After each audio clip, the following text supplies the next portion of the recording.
You finally made it. The wheels of the plane have touched the ground, and after a brief moment of braking, everything is back to normal and quiet again. You're on the ground. You no longer have the clouds, the rooftops, or the sky beneath your feet. Once you get down from that ladder, all of that will be over your head again. You probably feel a rush of relief right now, and perhaps a buzz of great satisfaction. After all, you faced your trip and reached your destination despite all your fears of flying. Congratulations are in order. You should feel proud of yourself. You've proven that you can make it through a flight, and you can do it again too. If that seems inconsequential, well, it isn't at all. I know. Just because you managed one flight, that doesn't mean that all your fears are going to magically disappear. Your fear of flying probably isn't gone forever. And you know that only too well. Plenty of frequent flyers struggle with the realities of taking the plane. However, try to congratulate yourself anyway. You took the plane. You saw with your own eyes that the experience is nothing to be afraid of. In practice, you've proven to yourself that you can do it. Breathe. This is Relax and Fly, the podcast that teaches you to enjoy your flight.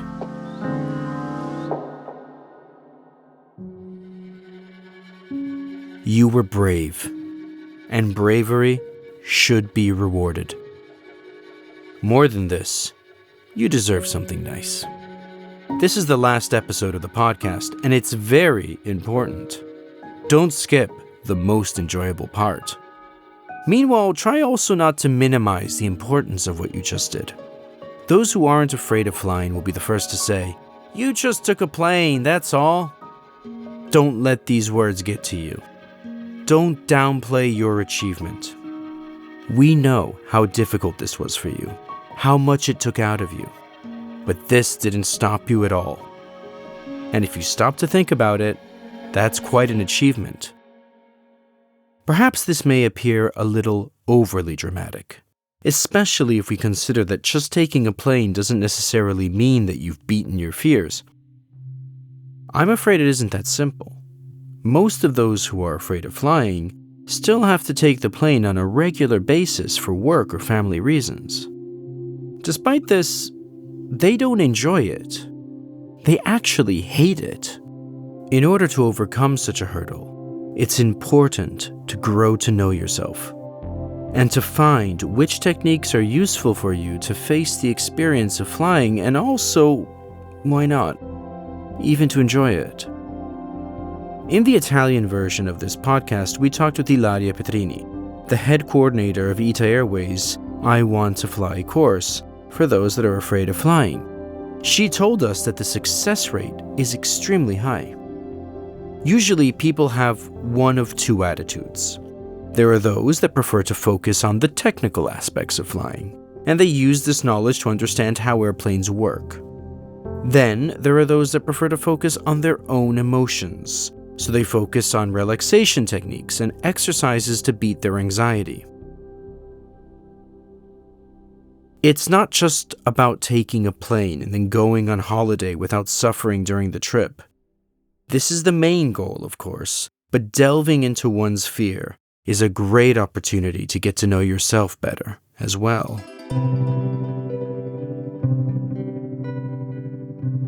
It's about slow, constant work. One brick after another, building a new awareness.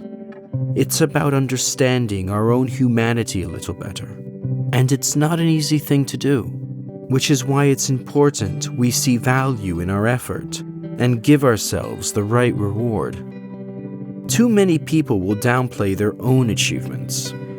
Don't be like that. You deserve something for it. To reward ourselves means exactly that. Think of something that you would like to have, or a restaurant that you would like to go to, and take the plunge. You might buy yourself your favorite dessert, or perhaps even better, you could buy yourself a small gift that reminds you of the day in which you overcame your own fear. Who knows? Perhaps you've done this thing several times already in the past, like all of us. Well, in that case, you should know that you've indulged in a very effective strategy for your mental health. From now onwards, you'll be able to continue doing so, but with more awareness.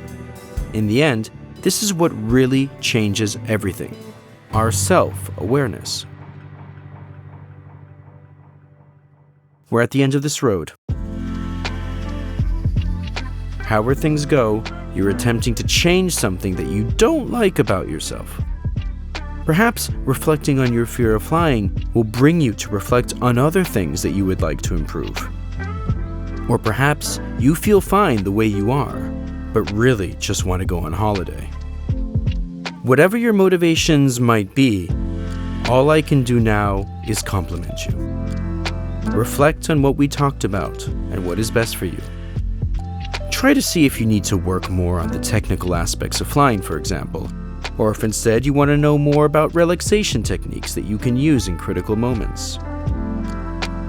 What I mean is, find your path and follow it, one step at a time.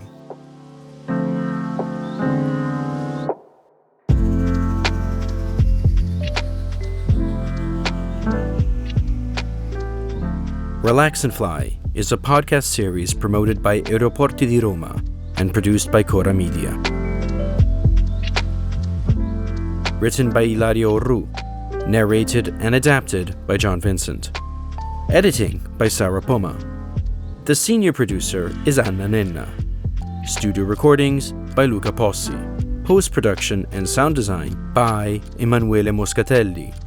Music supervision by Luca Micheli.